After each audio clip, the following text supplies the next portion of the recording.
Are your kitchen and bathroom way overdue for a remodel? Well, I got the guy for you. Call John Sellers at First Response Contracting, 484-256-7136. Both residential and commercial services, and he's licensed and insured. Call him at 484-256-7136. First Response Contracting.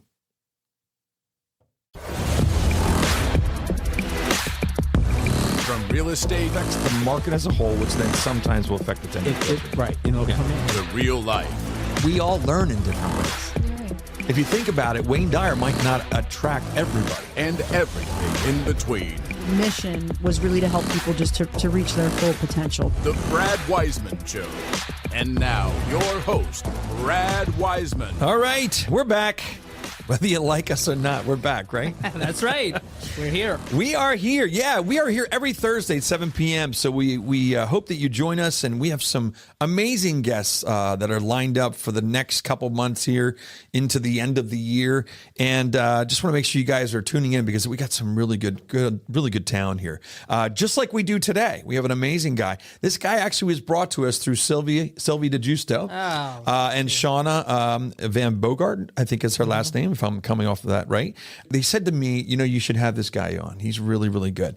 And when I started digging into what he is doing and how deep he gets with transitional, when people are going through transition and looking for deeper meanings in life and things like that, he is onto this thing called the hero's journey, and it's nothing new, but he's taking a new spin on it. He actually helps people get through this process, and it's really neat. We're going to be talking about that. Exciting. It is exciting, right? Yes. So his name is Paul Cuneo.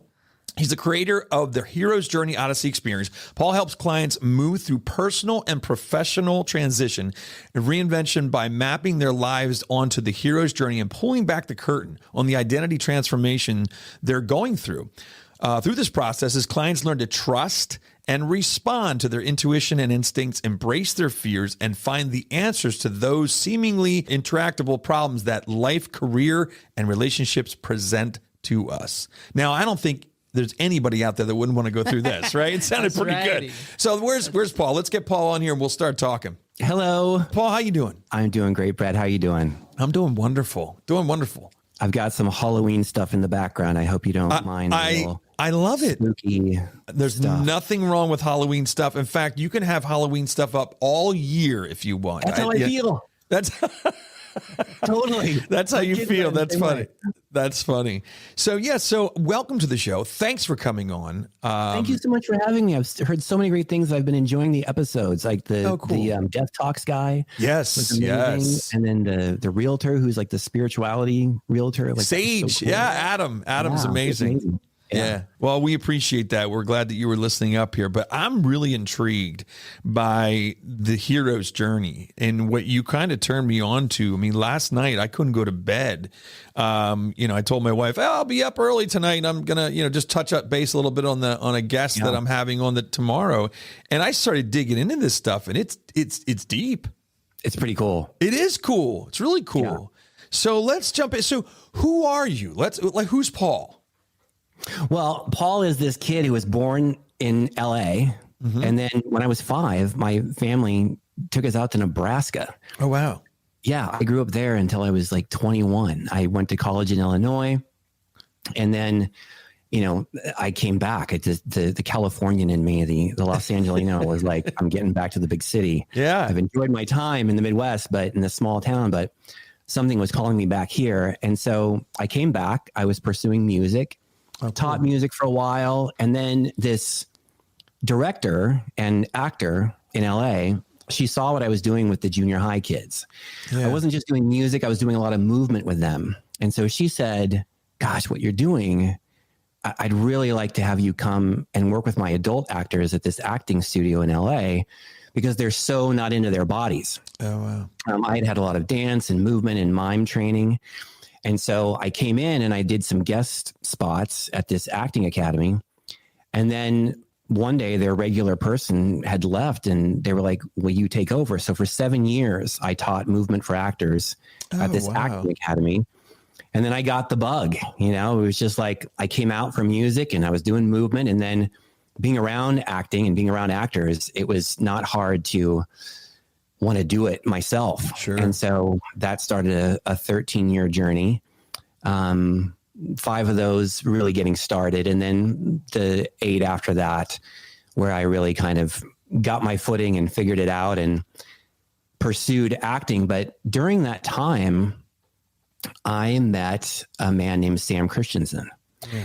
And Sam Christensen was a former casting director. He did MASH. You remember the show MASH? Yeah, of course. Yeah. And so he was a casting director for a number of different shows, but he had really started to pursue the psychology, analytical psychology, Carl Jung, the hero's journey, Joseph Campbell, the idea of the personal myth and archetypes. And what he realized is that actors don't know how to be themselves on set. A lot of actors just don't get it. And the reason is because when you're starting out as an actor, you think that your job is to totally not be yourself. Right. You think your job is to become someone else, and that your training is going to teach you how to totally become someone else. And then you find that that's not working. And the reason it's not working is because Hollywood doesn't want you to be someone else. They want you to come in, put on the cowboy hat, wear the clothes, talk in the Southern accent, but come in totally as yourself. Because what they're looking for is they're looking for someone with a totally unique perspective on the role. Yeah. They don't want what, most people come in and they're like, I wonder what the casting director or the director wants me to do. And so I'm going to come in that way and try to figure out what they want me to do. And then you learn, no, what they want is for me to be myself and bring my own unique perspective onto this role. And so through these workshops that Sam Christensen did, I started to understand more and more what my job was as an actor, but it got me really turned on to Carl Jung, Joseph Campbell, the hero's journey. And understanding all that helped me to understand story structure, which then contributed to my writing. And one day, through a series of fortunate events, I wound up working for this podcaster slash author slash blogger. And they saw that I could write. And I started doing proofreading for them, and then copy editing, and then copywriting, hung out my own copywriting shingle. And then people were coming to me for copy. But what was happening was I was listening to them and to their story and to how they got into their business and why things aren't working right now and why they think they need a new website. And invariably, it was they didn't really understand the journey that they had been through. They didn't understand the journey that led to their business. They didn't understand the transformation they were going through that was making them feel restless about their current path and why they wanted to shift into a new path. But for me, having come from this background of Jungian psychology and depth psychology and hero's journey work and Joseph Campbell, I was able to see that they were on a hero's journey. Yeah. And so what I would do is I would say, well, I would basically map their life or a particular portion of their life onto the hero's journey. And I would say, this is why you're going through what you're going through. This is the identity you started in. This is the new identity you're in now. Or maybe it's like you're not quite in the new identity, but you're at the ordeal in the hero's journey. And so it's coming, but this is why you're feeling so restless. And I would just do this as part of the copywriting work. And then I'd be like, okay, let's write your copy. And then we do that. But afterward, they would always say, man, thanks for the copy. But the best part about this whole thing was you mapping my life onto the hero's journey and helping me understand the transformation that I was going through. And so later I thought, intuitively, it came to me, I should open this up to people who don't need copy, but are just going through a transformation. And it's hard. Transitions are hard. Reinventions are hard. And so I opened it up, sent out an email saying, hey, you've been through this with me. We did your copy, but I'm opening this up now to people who don't need copy. And then they just started sending people my way. And that's where we are now. That's where you are now. That's what you're doing. Yeah. And so it almost seems like when you do this, you're mapping out something that already happened. They're not actually, they're at are they in a certain place of the hero's journey? They're in a certain place of that. Or a certain, like, I don't know how to say place, but you know, like you have the departure, the initiation, the return. So there's somewhere they're in there somewhere, or are they already past it all? And now you're kind of just, you're putting it out there and saying, here's what happened in your life. It's both. So sometimes they're coming to me and they've already been through it, but they're struggling to articulate it. And so then I'll come in and say, well, this is what happened. And this is where you heard the call to adventure. This is where you refused the call. This is where you met the mentor. This is where you crossed the threshold into the special world. And I can show them, because I asked them all these questions about their life. Yeah. I can show them, you know, what happened and why those people showed up in their life and why they took that particular path. And then we could go all the way through it if they've been through the whole thing. But sometimes they come to me and they're in the middle, and that happens more often than not. They're in the middle of the hero's journey, their particular hero's journey. And so I'm listening and I'm helping them to understand what I believe the unconscious faculties are asking them to let go of, and what the new identity is calling, what the new identity is, and then helping them to see where they are on that journey. And so in some ways you could say it's predictive, because it's like, well, if I can see you're going through the ordeal right now, then I know that after that, you're going to get the reward, and then you're going to have the road home, and then you're going to have the resurrection, and you're going to go through these processes. So it's somewhat predictive to say this is coming up for you, but I don't know what it's going to look like. Yeah, it's just, I know the structure, and so I can identify it. All right, so let's go back. Explain in the easiest of terms what the hero's journey is. So the hero's journey is, like you said, it's not new at all. Right. I mean, you can trace this. Yep. The earliest written story, the written narrative, the earliest that we have is the Epic of Gilgamesh. And in that, it's about a king that's, not doing great things. He's basically, what's our rating on this show? You can say anything but the F-bomb. Okay, good.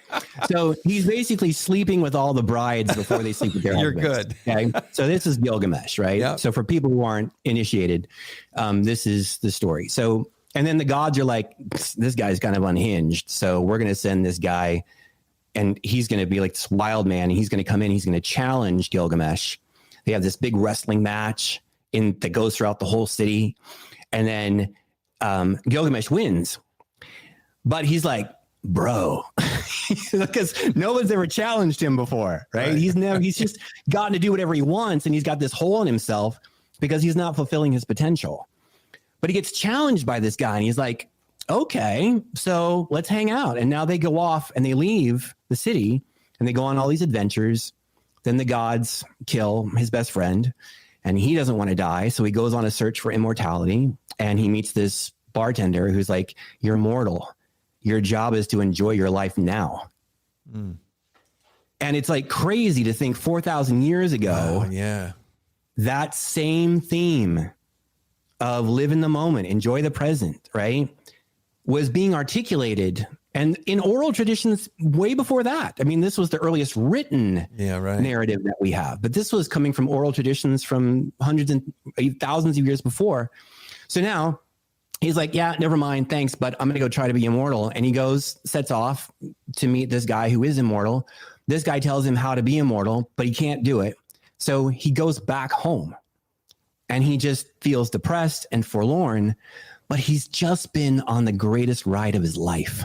And in going on the greatest ride of his life, and in being challenged, and in being, and in life demanding that he live up to his full potential, he goes home and he sees his kingdom brand new. And he decides, this is the most beautiful place ever. And I'm going to devote my life to doing great works, great deeds for my people. And so this is 4,000 years ago. We're getting the same narrative arc that you would get in Toy Story. That you would get in Star Wars or the Barbie movie. And so what happened is that the hero's journey has been a narrative arc that we just seem to inherently understand as human beings. It has to do with our instincts. A lot of times we get into a rut and our instincts pressure us to make a change. Your marriage isn't working. You either got to fix your marriage, you got to get out. This job isn't working. You're not fulfilling your potential. And so we get this pressure from the instincts to make a change. That's the call to adventure. So this has its roots in biology and then in human psychology. And so what happened was that, Carl Jung came along and he's doing archetypes and he's looking at the hero's journey and mythology. And then Joseph Campbell comes. And Joseph Campbell looks at all these stories and he recognizes a pattern, and he articulates this pattern in what he calls the monomyth, which is what you discovered. He articulates this pattern called the monomyth, but what's so remarkable about it is he's drawing on Jung, he's drawing on everything he knows about personally about mythology and archetypes and studying all these cultures. But what he does is he makes the connection between the outer journey that the hero goes on and the inner journey that the hero goes on. And he articulates in each stage, not only what the hero is doing in the outer world, but what's going on internally for the hero. And so in articulating this, we get this, what he called the monomyth. And then later, a guy named Christopher Vogler came along and he reduced Campbell's 17 stages down to 12 stages for narrative purposes and for like screenwriters. And I tend to work with the 12 stages with clients because it's just more it's easier to kind of wrap your head around, but then I bring in 17 stages as needed. So crazy. It's just wild. It's an interesting concept or theory or whatever you want to call it. And you're right. Not everybody agrees. Yeah, right. Well, but as I was reading it last night, I was going through, here's the thing about when I was reading it is that it'll say the refusal of the call. That didn't mean anything to me. But then when I read the hero's hesitation and doubt in the face of the unknown, that means something to me. Yeah.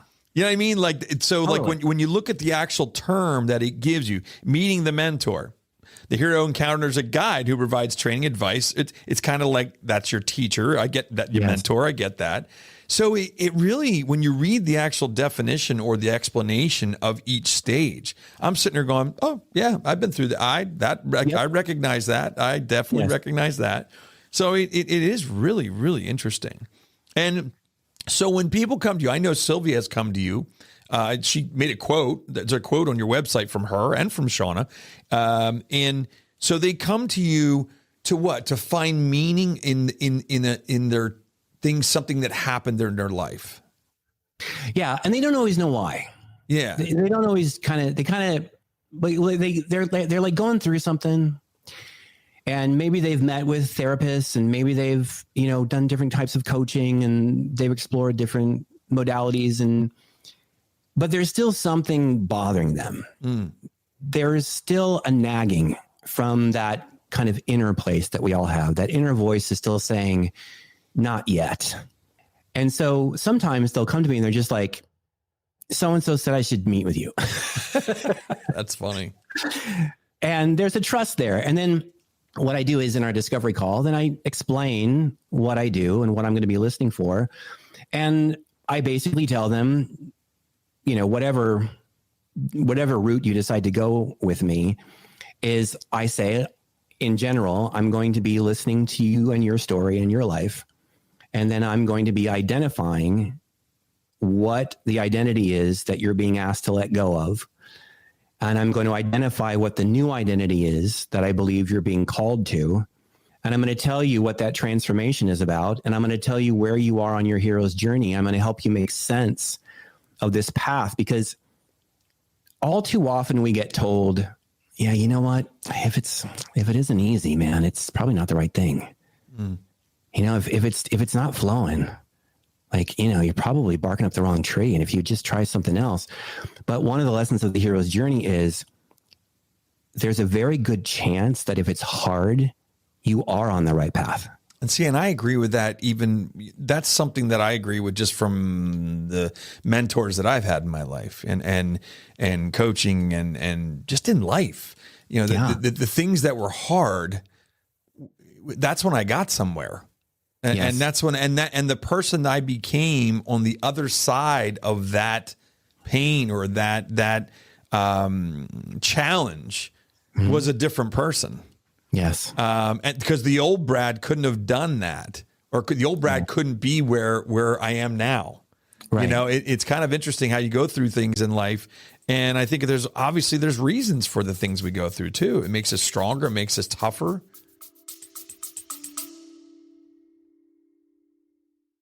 Hey guys, I want to take a second and thank Comfort Pro. Since 2001, Comfort Pro has been helping customers stay comfortable where they live, work, and play. They have 24/7 emergency service and a 100% customer satisfaction guarantee. If you need help with your heating and air conditioning or indoor air quality, call Comfort Pro at 484-917-1803. Mention the show and receive a free humidifier with the installation of a complete system. Yeah, and we are so grateful to old Brad. Right.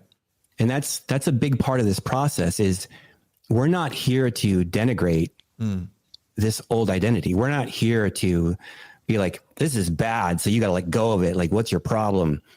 Well, we spend a lot of time appreciating how far that old identity got us.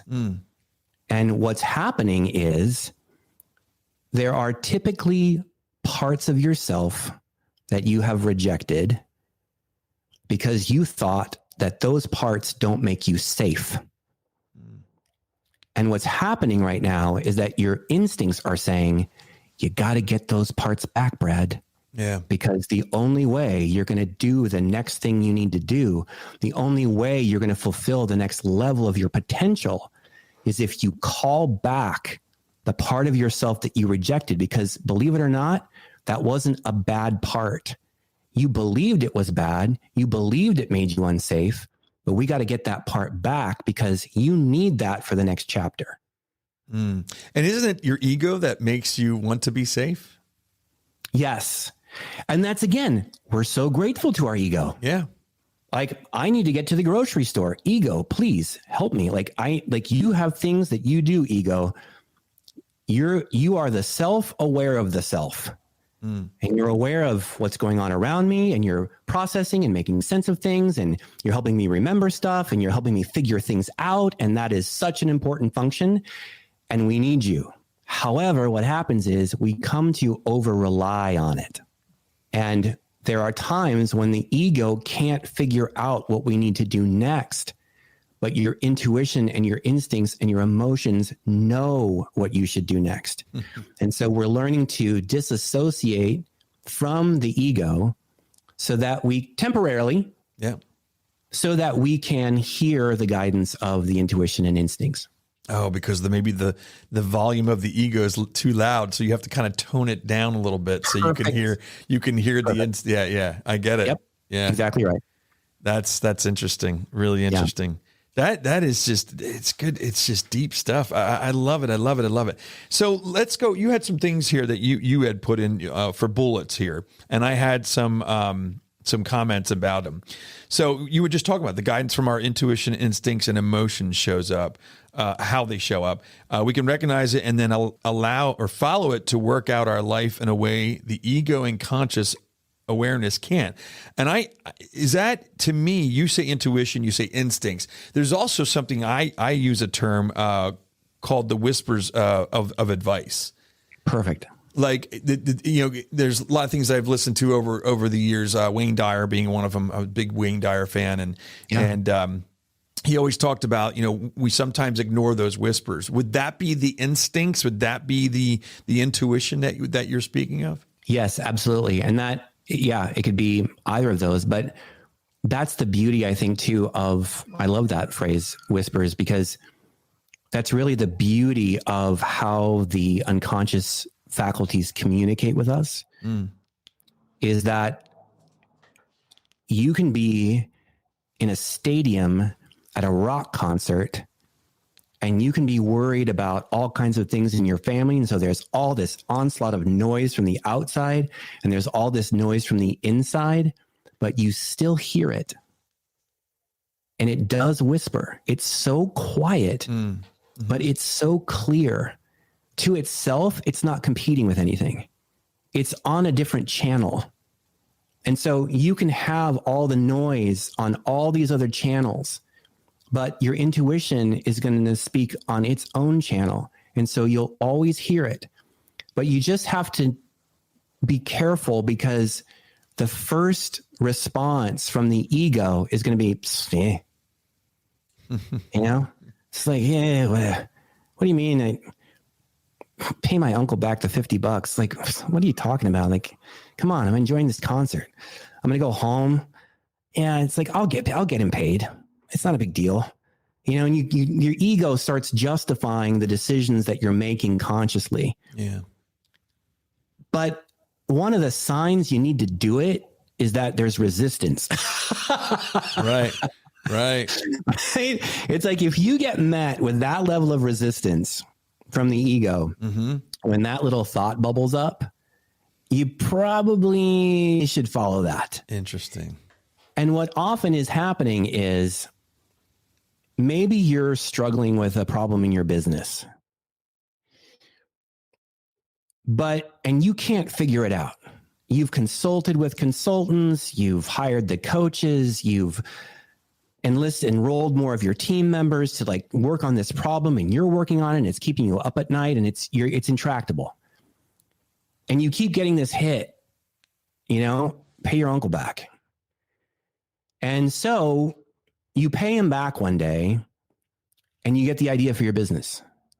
And it's because the instincts and the intuition, I'm going to go with intuition in this case. The intuition knows that the solution is behind the guilt. And so you need to remove the guilt, and then the solution can come forward. Or the intuition might know that your uncle has some experience, some wisdom, and he can, when you go to pay that money back, he's like, how's it going? And you're like, it's, you know, okay, I'm dealing with this thing in my business. And he's like, oh, do this. Yeah. And you're like, oh my God, you know? And you're like, why does this keep coming up to do this?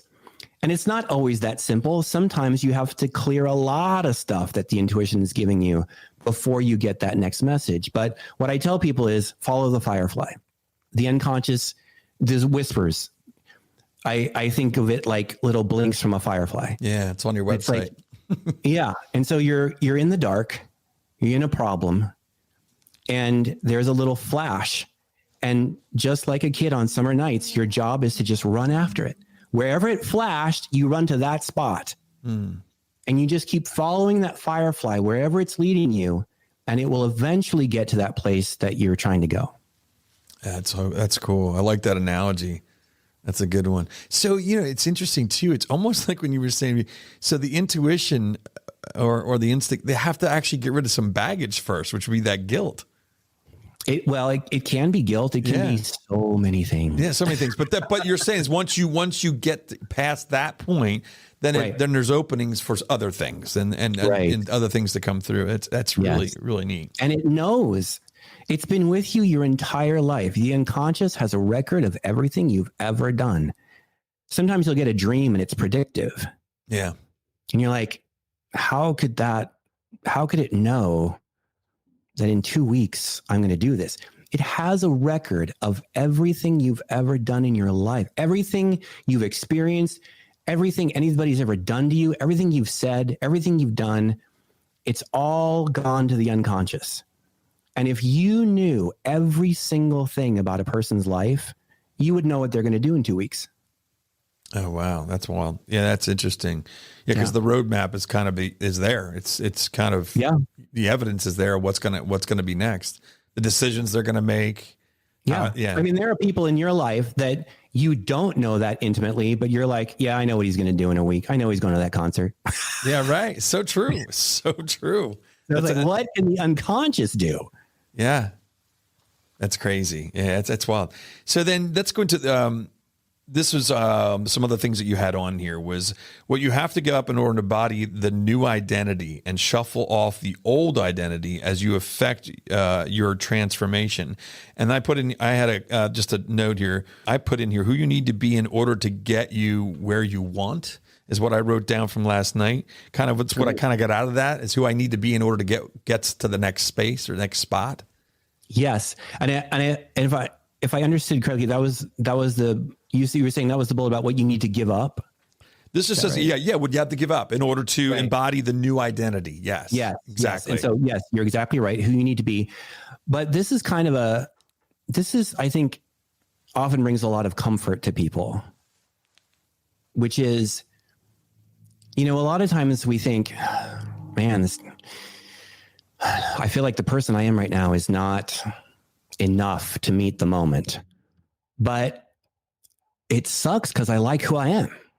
Oh, wow.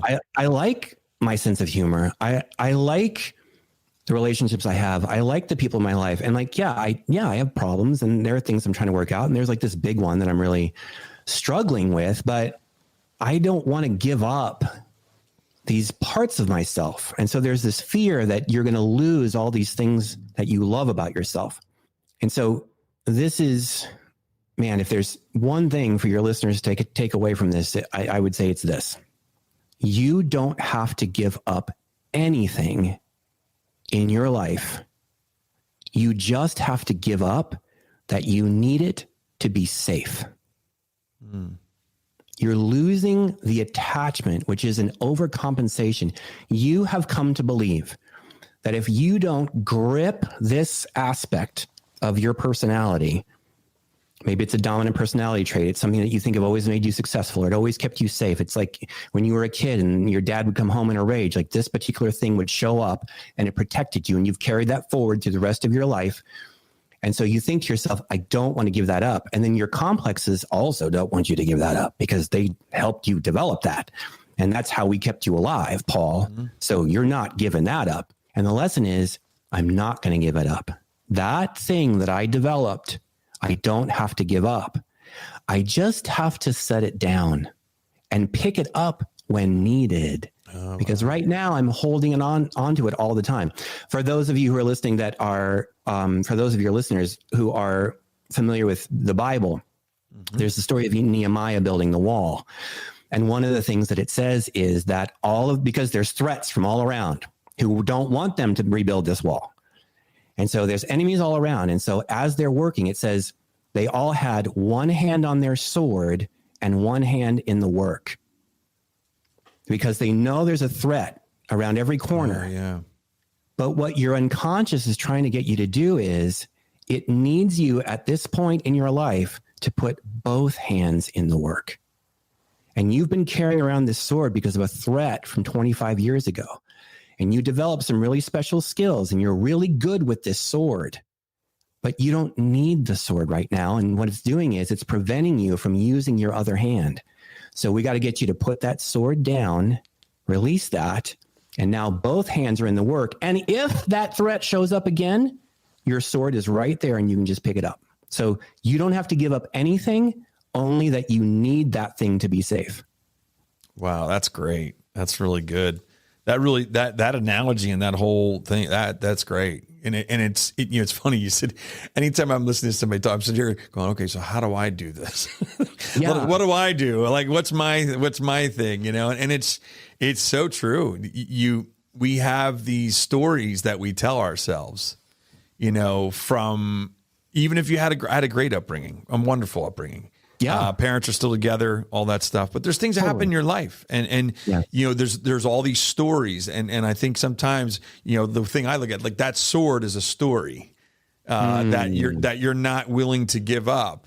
And it's okay. You don't have to give up the story, but you don't need to be telling that story all the time. Yes. That doesn't have to run your life. It doesn't have to be at the forefront. It did happen. And there's no reason to be embarrassed about it. There's no reason to hate it or whatever. It's just, but it can be let go. And if you need that story at a certain point, you can tell that story or reflect on it. Right. Perfect. Great way to say it. Yeah. Yeah. So no, wonderful.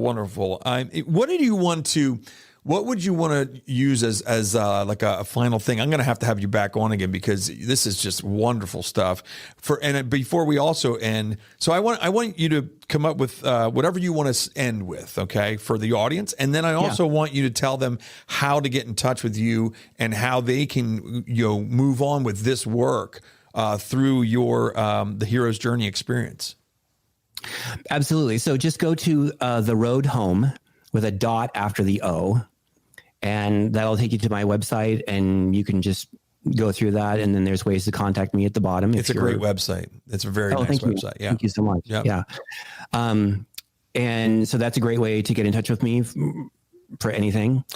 Oh, so then what kind of the thing that I want to leave? Yeah, it's just with? Like if there's some kind of little nugget that you want to leave us with, that you say, that you in your mind, you're like, this is something I want the audience to hear or know about. Absolutely. What's coming to mind is one of the things that we do in this work is there comes a moment where we get out a piece of paper and we write down everything in our life that exists in reality and everything that exists by agreement.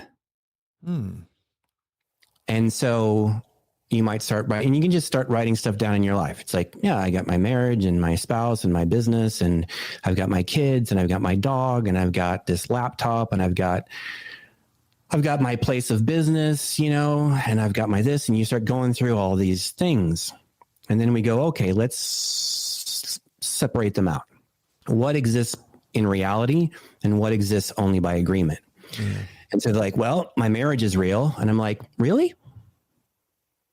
Oh, wow. And then we look at it and we go, oh, wait a minute. She's just a woman in my house. And then we go, wait a minute. That's not my house. Oh, geez. Okay. I'm not her husband. I'm just a man. And you kind of can ask yourself, if my dog walked in, would my dog be like, yep, two married people. Yep. This is our house. This is our, your dog's be like, no, it's just, this is this person. And then there's this person over here. And they seem to like be with each other a lot.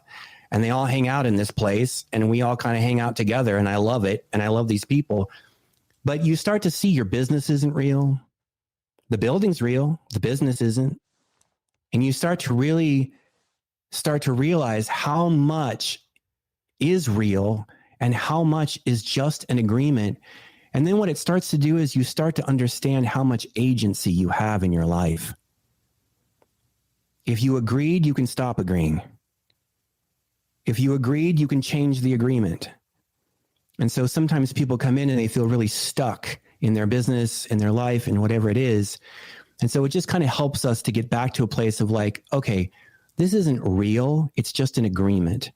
And I have a lot of agency over here. And so I might just share that just so people maybe reflect on that. And it might open up something for them to be like, oh, this actually is something I could change. Or this is actually something I could walk away from and start a new agreement over here. Mm-hmm. Yeah, that's good. Good stuff. You know what I thought in my mind, I don't know why, when you're saying this, that I think of the agreements that we make, like a stop sign. It's a sign. It's a piece of metal. Yeah. We just agree to all stop there. And have you ever been at a stop sign? And no police are listening to this.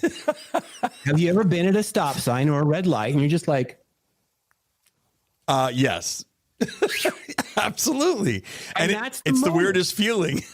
It is. It's a weird feeling. But reflecting on that moment, what you're doing, which I love, it's like, I became aware in that moment that there is really nothing making me stop. Oh man, it's just an agreement. Yeah. Isn't that wild? I agreed because we all agreed and it keeps us safe. But I can also at times be like, you know what? This isn't serving me right now because my wife is pregnant and it's like she's in the hospital and I'm flying from work and it's like there's nobody around. I'm going. Yeah. And you get there in time. Yeah. Oh, that's great. That's great. Good stuff, man. I had an awesome time. Me too. Talking to you, man. This is just great. This is the kind of stuff I love to talk about. It really is. It's good. It's healthy.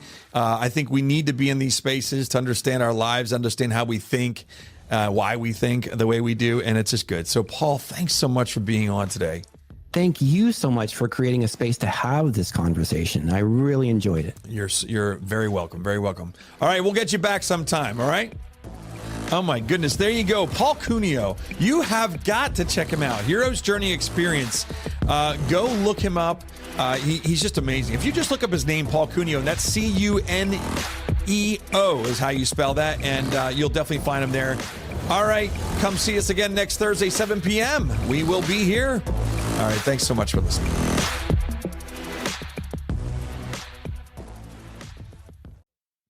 Hey guys, if you're looking to buy or sell a house in Berks County or beyond, let me know. This is Brad Weisman from The Brad Weisman Show. You probably know I'm also a realtor, but I wanted to remind you, if you have any questions or you need anything, please give me a call, 484-256-5836. Thanks.